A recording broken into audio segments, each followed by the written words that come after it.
మనం చూసుకున్నట్లయితే మరొక 7 రోజుల్లో అక్రమ నిర్మాణాలను మీరే కూల్చేయండి. అవును. ఇక్కడ చూసుకుంటే ప్రభుత్వ భూముల్లో అక్రమంగా నిర్మించిన కట్టడాలను 7 రోజుల్లోగా స్వయంగా కూల్చివేయాలని విశాఖ శారదాపీఠం నిర్వాహకులకు అధికారులు సూచించారు.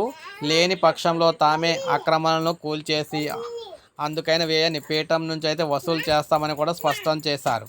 ఈ మేరకు జీవీఎంసీ జోన్ 8 కమిషనర్ హేమావతి నోటీసులు కూడా జారీ చేశారు. ఉన్నతాధికారులు ఆదేశాలతో పట్టణ ప్రణాళిక అధికారులు 2 రోజుల కిందట పీఠంలో తనిఖీలు అయితే చేపట్టారన్నమాట. సర్వే సంఖ్య 91లో ఓపెన్ స్పేసు రోడ్డు ఆక్రమించి కట్టడాలు నిర్మించినట్లయితే నిర్ధారించడం అయితే జరిగింది.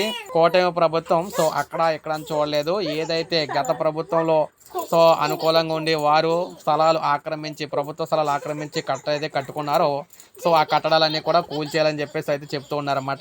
ఏపీలో ఇప్పుడు అక్రమ కట్టడాలన్నీ కూడా కూల్చేయడానికి అయితే రంగం సిద్ధమవుతోంది. ఇది మనకి లేటెస్ట్ అప్డేట్. ఒక లైక్ చేయండి, సబ్స్క్రైబ్ చేసుకోవద్దు, మన ఛానల్ సబ్స్క్రైబ్ చేసుకొని ఫాలో